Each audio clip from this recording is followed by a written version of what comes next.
Hey. We still don't have an intro video. Nah. We're working on it. Welcome back, everybody, to another episode of the Allied Rivals podcast. My name is AJ Herschel, also known as The Kid, and as you all know, I'm joined with my partner, Cademan Bauer.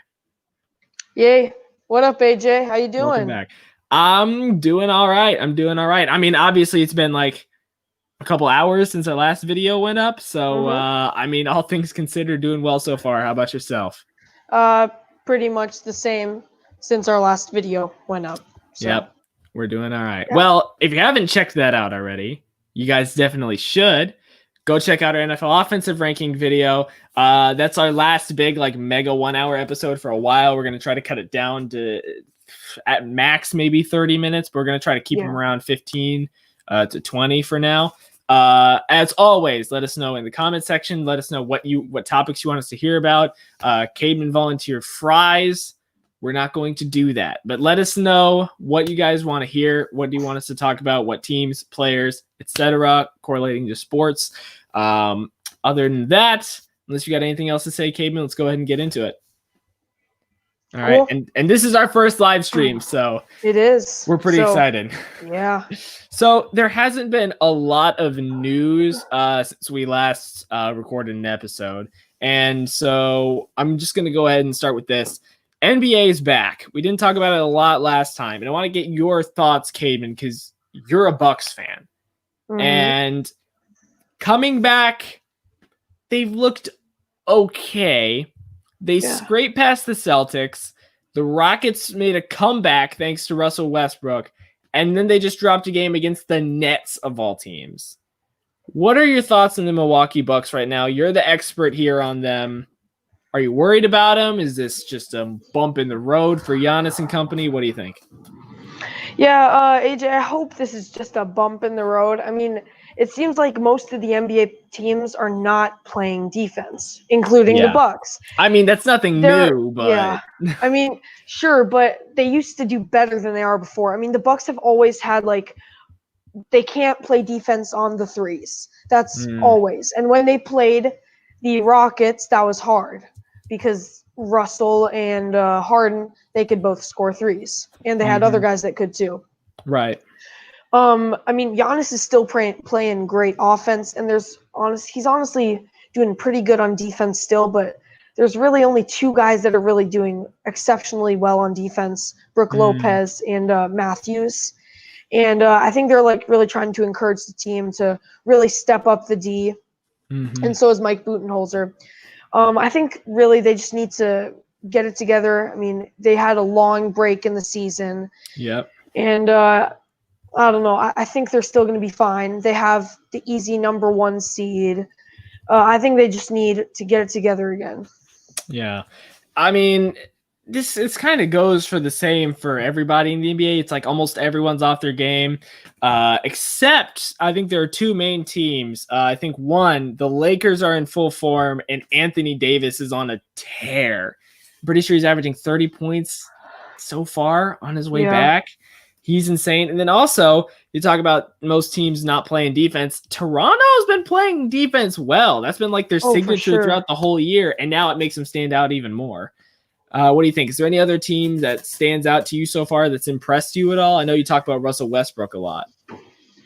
Yeah, I mean, honestly, not really, but just Russell Westbrook has been dominating. Every game he's been dominating in the bubble on offense, and he's been consistent on defense. Yeah. And, I mean, his offense, his bank shot, like no other. He's insane. He plays different than Giannis or LeBron because he's not as tall or as big, but he has the shot, and he can just go through anyone with that shot. Absolutely. Well, that's pretty much all the news right now. I mean, MLB, there hasn't really been anything major that's breaking. I mean, other than the fact that Aaron Judge hit yet another home run. Here's one thing that happened in the MLB, though. They're lowering their roster from 30 players to 28 players. Any thoughts on that? I mean, obviously they're trying to prevent a Marlins like outbreak, but what do you think? Yeah, I don't think it's going to have a big effect on most of the teams. Because it seems like a lot of the teams that are going to do well have the deep roster.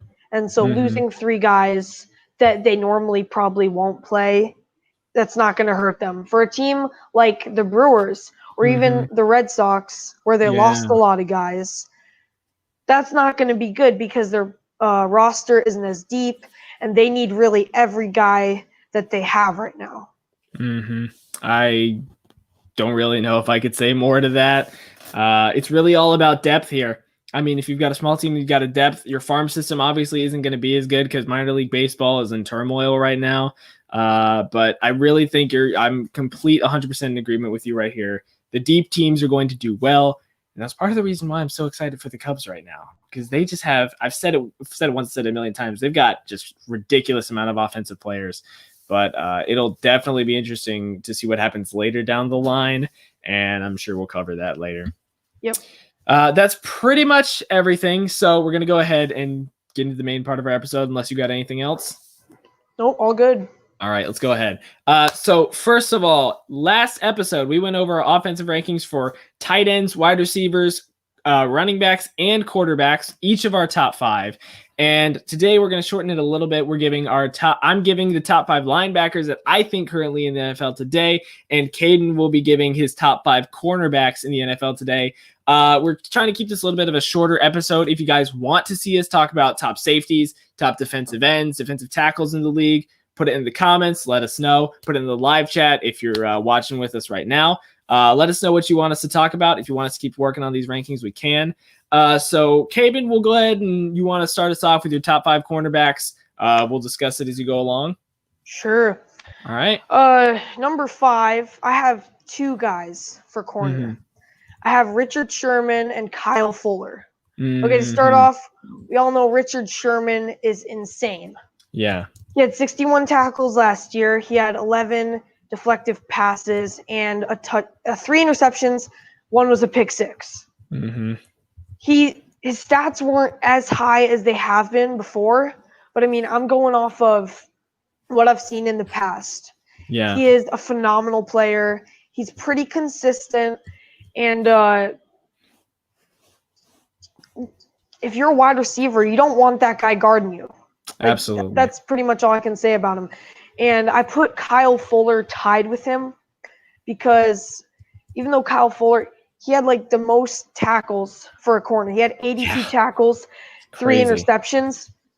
Crazy. The only reason I really put them together is because I know how Richard Sherman can play. He is more experienced, in my opinion. Kyle Fuller's with the Bears. He doesn't have a ton of guys helping him out on defense.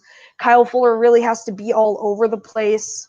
Yeah, so those are my number 5 guys. Interesting. Number 4, I'm going to put Marlon Humphrey from the Ravens. He has 65 tackles, 3 interceptions, 2 touchdowns off of those. So, I mean, the guy is insanely fast. He has great vision on the field. He reads the quarterback so well. And it helps that he has another guy on the Ravens. Well, really 2 other guys, but I only listed 1 in the top 5. Number 3, I put Marcus Peters, also from the Ravens. They work great together. I mean, they put so much pressure on any offense. He had 53 tackles, 5 interceptions, and 3 touchdowns made out of that. Like, what? That's just crazy. Like, probably going to be the best defense this year. Oh, easily. Especially with all the additions they made in the offseason, too. I mean, they're insane. Yeah, their defense is loaded right now. And a quarterback is really going to have a hard time this year, in my opinion, throwing the ball well and not getting picked off, or at least deflected. Because their D-line is good. They have great corners. I'm not really sure about their safeties. I think they're iffy right now, but everything else seems like the Ravens should have the best defense. So I put him at number 3 and Marlon at number 4. Yeah. Number 2, I put Tre'Davious White from the Bills. He had 58 tackles, 6 interceptions. He blocked 17 passes. He had a sack. I mean, the guy is fast. He's kind of like, in my opinion, he's very much like Marlon Humphrey. He has a great vision on the field. Yeah, I mean, I think there's one guy that is just really a ton better, which is Stephon Gilmore. Yep, go ahead, talk about it. 53 tackles, 6 interceptions, two touchdowns made out of that. And he has by far the best hands, right? And he can I mean, I think he should be a wide receiver. And because I really don't know what more to say about him. I mean, just his stats, the way he's played in previous years. Bill Belichick has a defensive mind. He's trained that guy up so well. He has other guys helping him all the time. Yep. So, and then my honorable mention, Jair Alexander from the Packers. He had 58 tackles, 2 interceptions, 17 deflected passes, and a forced fumble. The only reason I put him at, like, say the 6th position because Richard Sherman is obviously, I mean, I just felt like he's more consistent. He's more experienced. And Kyle Fuller with his crazy amount of tackles, I just felt like I had to put Jair right below them. Interesting. So I want to discuss this a little bit with you. So first of all, a lot of people might go ahead and say, first off, Jalen Ramsey. Why is he not on this list? He's a lockdown corner. He's been around for a while. Why is he not up here? Yeah, I mean, I had a hard time, like, deciding where to place him. He seems unstable, and I don't think he likes, like, all the re-signing and all of that. I don't think he likes where he's at. I don't know if he's going to have the stats this year. I don't know if he's going to get played as much as he did last year. And that's really why I think I would put him at number 7 or 8 if we did top 10. Richard Sherman at 5, Kyle Fuller at 6, Jair at 7. He just doesn't seem like he has as good of the vision. He certainly has the skill. He certainly has the hands. He has the speed. But I think the vision, he doesn't have as much. So that's why I did not put him on my top 5 list. All right. That's understandable. I can get with that. It doesn't help that he got injured, that he didn't play a full year last year as well. That didn't help his case any either. Now, one other thing, it's a little bit interesting of what you thought with when you put Kyle Fuller at 5 and you said he didn't have a lot of help on defense. What do you mean by that? Because the Bears defense, statistically and in terms of players they've always had, especially the last few years, has been incredible. They've been top 5 to number 1. Maybe I should rephrase that. I think more they have the defensive guys. I think I meant more he's like everywhere on the field. He's covering everything. Gotcha. And so I think that's why he got the most tackles for a corner. And I think that's why he's one of the most dominating quarterbacks, just because he stops the wide receiver, or he stops the running back, or he stops the tight end. They don't get as many yards when they have Kyle Fuller right on them. Because no one jukes out Kyle Fuller. True. Very true. Yeah, I think that's a good list. We got someone in the comment section right now. Samuel, I have no idea how to pronounce that. Samuel Shafbo. Samuel Shafbo says, that Cade man is cool. You should have him more often. It's a duo here, my guy. It's a duo. We got 2 of us up in here. He says to give you a raise. What do you think, Cademan? Do you deserve a raise after 4 episodes? Oh, man. I mean, for my service to the community doing this, I most assuredly think so. Okay. Good to know. We'll have to send that to YouTube to finally monetize us, because we're not monetized. Please subscribe. Subscribe. Anything else you want to say about your top corners, Cade? Not really. I'd say that I guess a little bit more. Mm-hmm. One of the reasons I put the Ravens side by side is because they do work well together. I would say that probably Richard Sherman is better than Marlon Humphrey.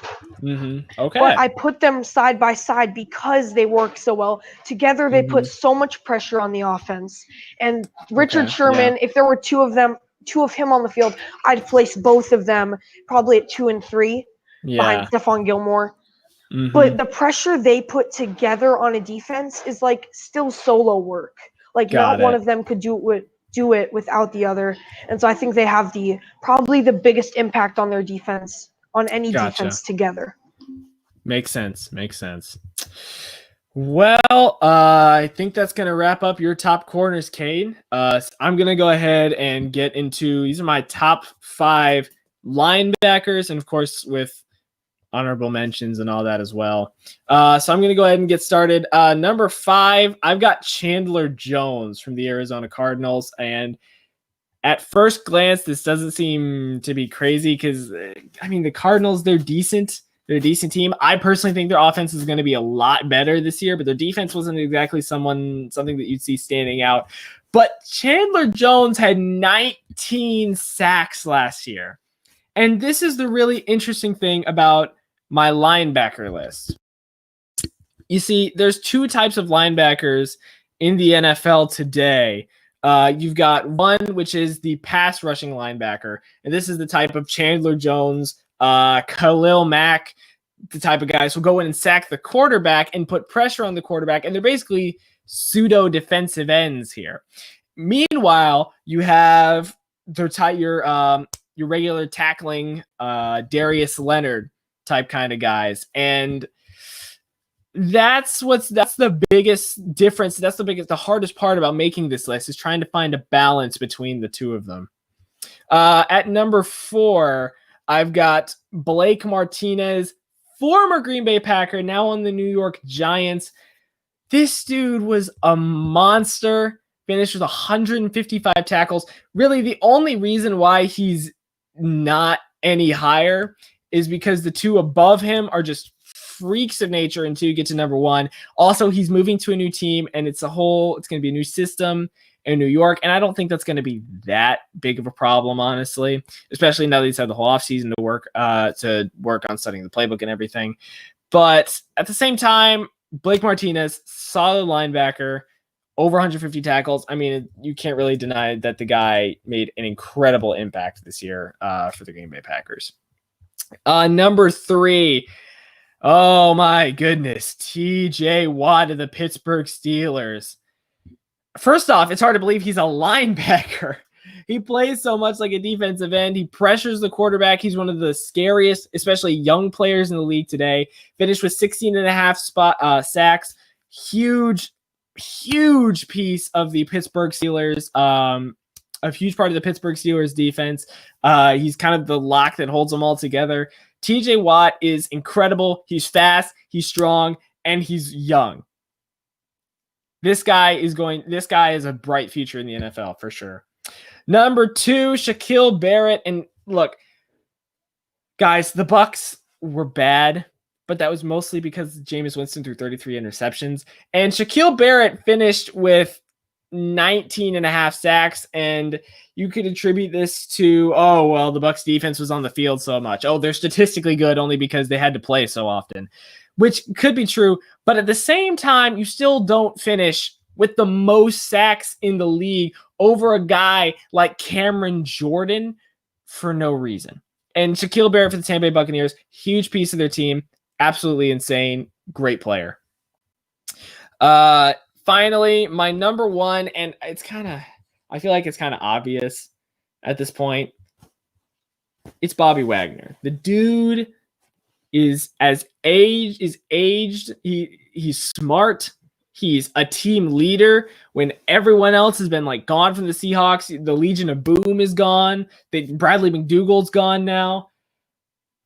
Bobby Wagner stayed there through thick and thin. He's been one of the most consistent, strong linebackers in the NFL 159 tackles. This guy is more than talented.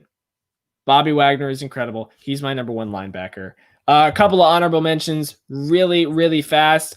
First of all, Luke Kuechly, who is no longer with the NFL. He's retired early. Always a solid lock piece, even if he wasn't always 100% healthy. Great leader on the Carolina Panthers. He definitely deserved to be up here on this list. Unfortunately, just didn't quite crack the top 5. After that, I got Demario Davis, New Orleans Saints. Incredible tackler. Also very good at the pass rush. Demario Davis, he's a smart guy. Very good. I also got Darius Leonard, Indianapolis Colts. He's a little bit riding high on his success from 2 years ago's tackle leader in the NFL, but still consistent, strong, good piece, good linebacker. And then after that, I have Khalil Mack of the Chicago Bears. He regressed for him kind of a lot during the past year, only had 8 sacks, but he had a lot of pressures. He had a lot of quarterback hits, and those are things you're not always going to see on paper. He's still a force in the defense, but he didn't put up the stats this year for me to put him in the top 5. And so that's why he's an honorable mention for me. Cademan, any notes, thoughts, comments on that? Yeah, I was just wondering, where, if we were doing top 10, where would you put Corey Littleton? Yeah. Because his stats are great. He's a phenomenal player. I mean, he is, in my opinion, certainly top 10, if not top 7 or 5. Yeah. How come you chose to put, say, Chandler Jones over Corey Littleton? So part of the reason why I put Chandler Jones, and I probably should have put Corey Littleton in my honorable mentions as well. 134 tackles on the year, 3.5 sacks. He's definitely a big piece of the Raiders. However, the Raiders defense has never been great in recent years. And I know this isn't entirely his fault. He's a great player. But I just didn't feel enough like he's a great player. I'm not going to deny that. I'd probably put him around 7 or 8, especially based off of his last year. I think he's only going to get better because he's 26. I think this year could be a big breakout year for Corey Littleton. Here, I'd probably put him around 7 and 8. Chandler Jones, for example, like you said, he was a freak of nature getting to the quarterback this year, and it's hard to pass that up. And so that's why I put him ahead. But Corey Littleton is absolutely is a great player. Yeah, and I would definitely agree with you. I think that Corey Littleton will probably have a huge outbreak in just general, skill in the game of football this year. Yep. And ladies and gentlemen, that is our top 5 cornerbacks and linebackers. Really quick to recap, Cademan's top 5 cornerbacks starting from 5. Sherman and Kyle Fuller tie for 5. Marlon Humphrey, Marcus Peters, Tre'Davious White at 2, and Stephon Gilmore at number 1. And my top 5 linebackers, I got Chandler Jones, Blake Martinez, TJ Watt, Shaquill Barrett, before finally landing at number 1 in Bobby Wagner.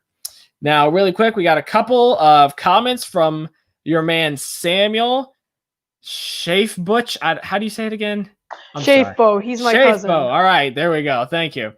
Samuel Shafebo says, if you guys are Packers, boo. I like this guy already. If he's a Bears fan, I like him even more. He's a Vikings fan. I can live with that.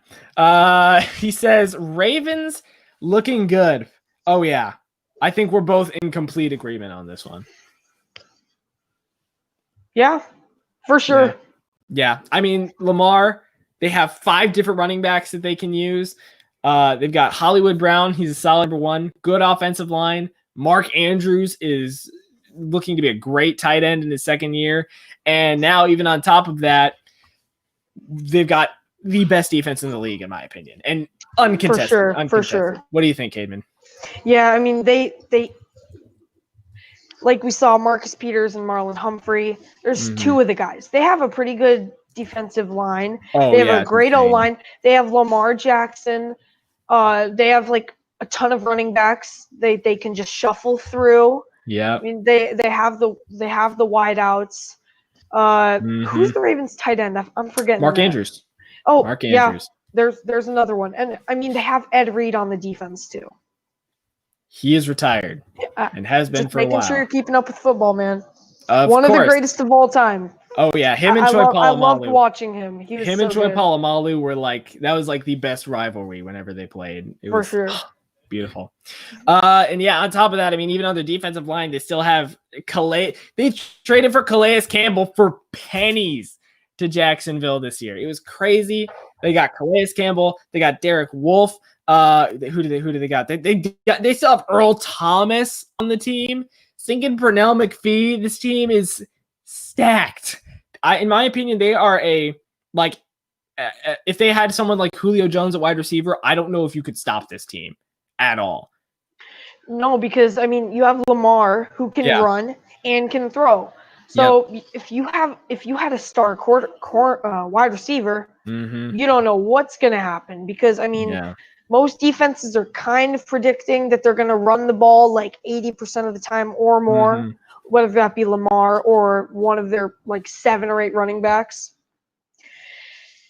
If they have a wide receiver, that's unstoppable. They can do anything. Yeah, not to discount Hollywood. He's a good wide receiver, and if he develops well, he could be a true number 1. Yeah. Samuel also says, "Boo Patriots." I'm not sure if this is him saying the Patriots aren't going to be good, or if he just doesn't like the Patriots. I'm not sure. Don't know. Either way, let's talk about him real quick. The Patriots have 7 players on the opt-out list right now, including Donta Hightower, Patrick Chung. Also, Brady's gone. They brought in Cam Newton of all people. How do you think the Patriots are going to look, Cade? Yeah, I mean, their defense is just a ton of them are opting out. Thankfully, they still have Stephon Gilmore staying there. Of course. But, I mean, Bill Belichick's going to do his best. He has a defensive mind. He's going to do his best with his defense, no matter how many guys opt out, even if Stephon Gilmore did, which I don't think he will. Yeah.